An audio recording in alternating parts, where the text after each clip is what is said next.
Hey friends, it's Laura with Laura's Handmade Haven. Welcome back. I'm so glad you joined me today. This is part 2 of our Selvage String Block series, and this is going to be where we construct our quilt top.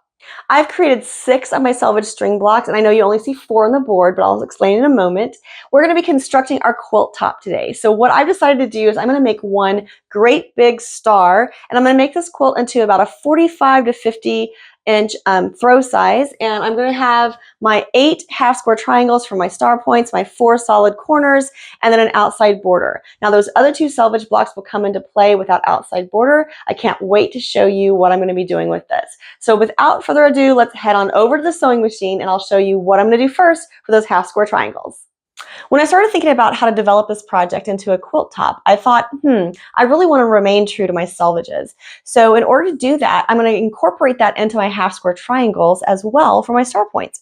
So check this out. This is what I'm going to do. I'm going to take a piece of my interfacing, because that's going to be my foundation for my half square triangle, but I'm going to build my half square triangle on this pellon instead of actually sewing 2 pieces of fabric together and flipping them out and all that kind of good stuff to create the half square triangle. I want to make more of like a wonky type star. I don't really care if my star points are perfectly lined up in the middle. I don't care if they're all the same height.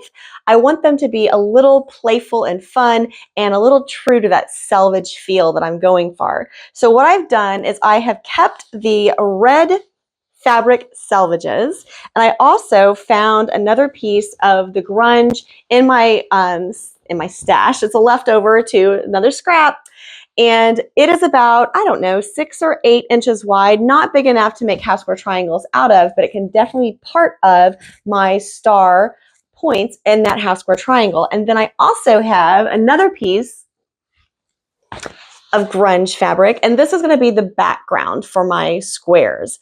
So what I'm going to do first is I'm just going to take this and I'm going to lay it onto my pellon, and then I'm going to take my red and my tan and basically build out my half square triangles on my piece of pellon to make those half square triangles. So I need 8 of them. So I have 8 pieces of pellon here by my machine, and we're just going to get started. It's going to make way more sense once I get started. So let's just swing you on down to the machine so you can see what I'm doing. Okay, so I have my piece of pellon laying underneath my fabric, and my fabric, the pellon is right about here, all the way over here. And I'm just going to squish that over. It doesn't really matter as long as it's going to cover that whole entire side of my pellon.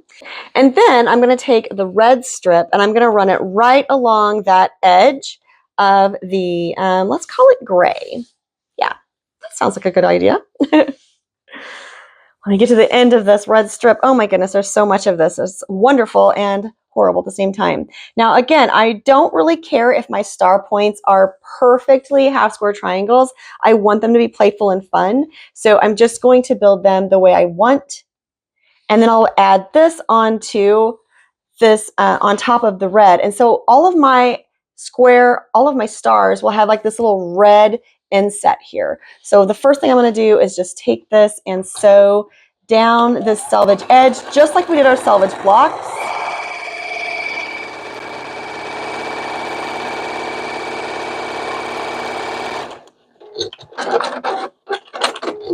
And I'll move that back.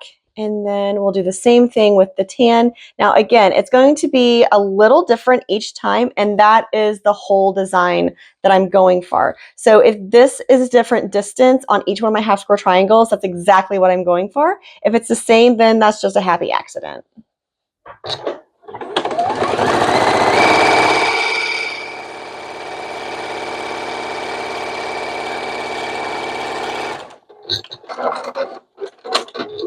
All right, so it doesn't look like much right now, right? But let's head on over to the cutting table and let me cut this square out and put it up on the design wall so you can kind of get an idea of what I'm going for with these half square triangles. And then I'll get the other 7 whipped up and we'll put this quilt top together. Okay, so just like when we were making our string blocks, I can simply flip this over onto the face. So all of my fabrics are on the bottom. And my pellon is on the back. And we're just going to carefully cut this out. We don't want to, I don't want to waste more fabric than I absolutely have to. So I'll just trim around these sides, and then that will be our first half square triangle. Okay, so I have all of my half square triangles made at this point, and I just want to give you an idea of what this is going to look like. And forgive me, because remember, I am angrily challenged. I am just going to kind of put these up here on the design wall. I'm going to pin them into place because of that pellon. They're not going to stick quite as easily because of that extra layer right there. So, and then also let's, okay. Now I actually did not have enough of the tan to have a selvage on every single one of these pieces. So some of them I did have to flip back and do kind of a finished edge here, but I do still have that one selvage with the red in here. But you can see how this will come together, right? And I'll have this great big star with my selvage string blocks in the middle, and it's gonna be a super, super cute quilt. So I'm gonna go ahead and lay this out, and then I'm gonna stack up my rows, take it to the sewing machine, and sew it together.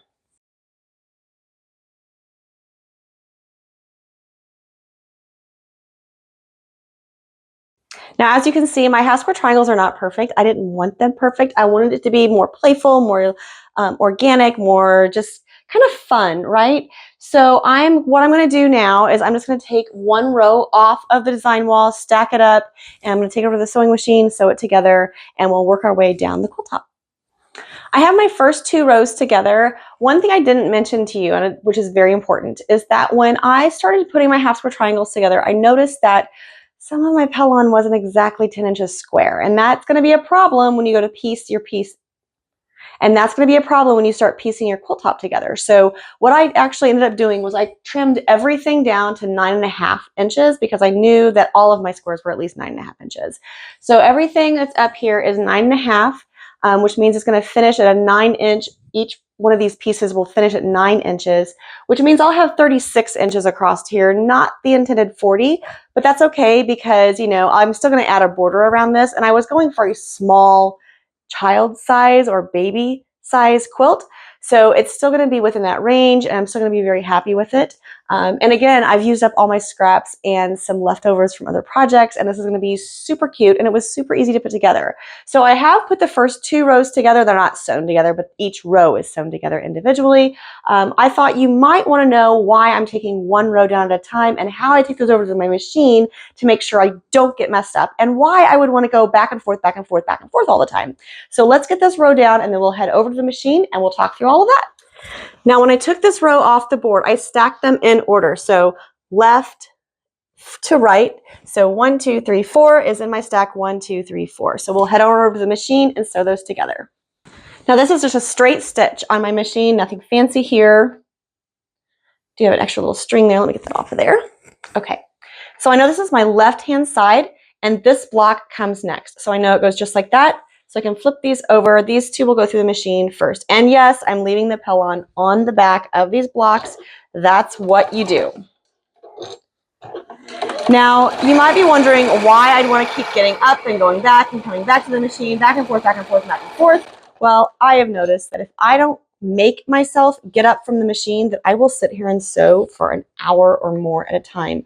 And that amount of sedentary work, just sitting on my little butt, sitting at the machine sewing, is not good for my back, my legs, my knees, or anything else. So I have just made it a practice that I take one row down, I bring it over to the machine, I sew it together, I take it back, put it on the design wall, grab the next row. And that way it just it forces me to get up from the machine and get the next piece into my project and get a little physical activity in between, so I'm just not quite as sedentary. And that is so important when you're crafting. You want to make sure that you're taking care of your body because you don't want to be sore and unable to move the next day. All right, so this is row 3. It's going to go back to the design wall, and then we're going to grab row 4 and bring it over to sew it together. Here's row 4, and you can tell I didn't even press my fabric. I'm just being a rebel sewer today, I guess. I don't know. I just want to play. I just want to have fun. I just want to have some time to relax and enjoy my craft space, enjoy something that I'm creating, not put too much pressure on myself, and just enjoy the process. And sometimes that's exactly what you need.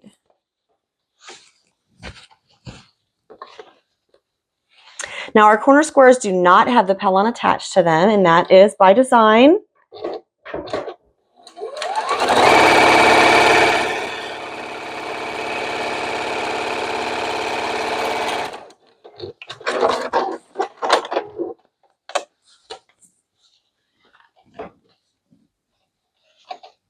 Oh, and I sewed this together wrong. Look at that. That is not right. That's supposed to go here. This is supposed to be on that side. Oh my goodness. That's why it's always best to just check it before you sew too much together.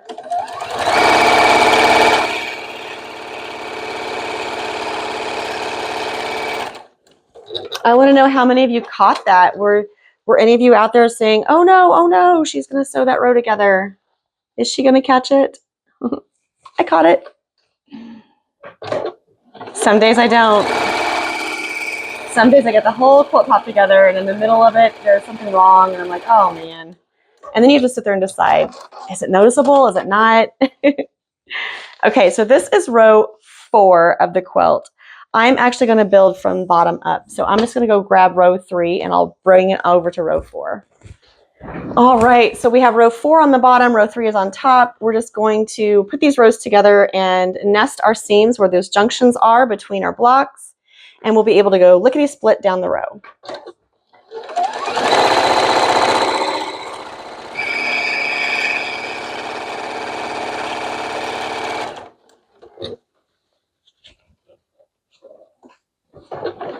Now, since I do have that pellon in there, it is definitely a little thicker than normal.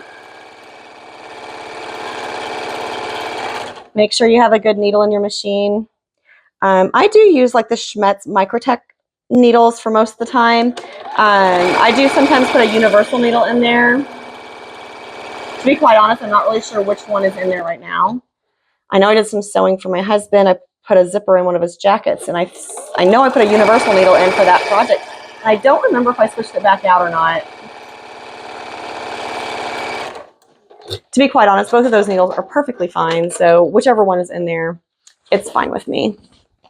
All right, so here's the bottom 2 rows of our quilt. And let me go grab row 2. A couple things that I was kind of careful about doing when I was putting the blocks together in the middle, I made sure that all my selvages, that the printing on the selvages were all facing to where you could read them from, you know, if you're standing, that they're all right side up. You don't have to do that. It was just something that I thought, oh, look, that worked out. We have one more row to go. Very excited to get this little quilt top together. It doesn't even have a purpose, but I've had those selvages in my cart, in my rolling cart for, I don't know, a while. And I really haven't been able to figure out what to do with them. And I made that other little string quilt with some leftover scraps. And I was thinking about those selvages, and I was like, oh man, I should do something with those. And, you know, sometimes you just need a break and to be creative. So let's put this all on the design wall so you can see what it turned out like. All right, so it definitely needs a good press, but it is together. And what I'm going to do is I'm just going to put a very narrow gray border all the way around the square. And then I'm going to come back with probably a white border for my outer border.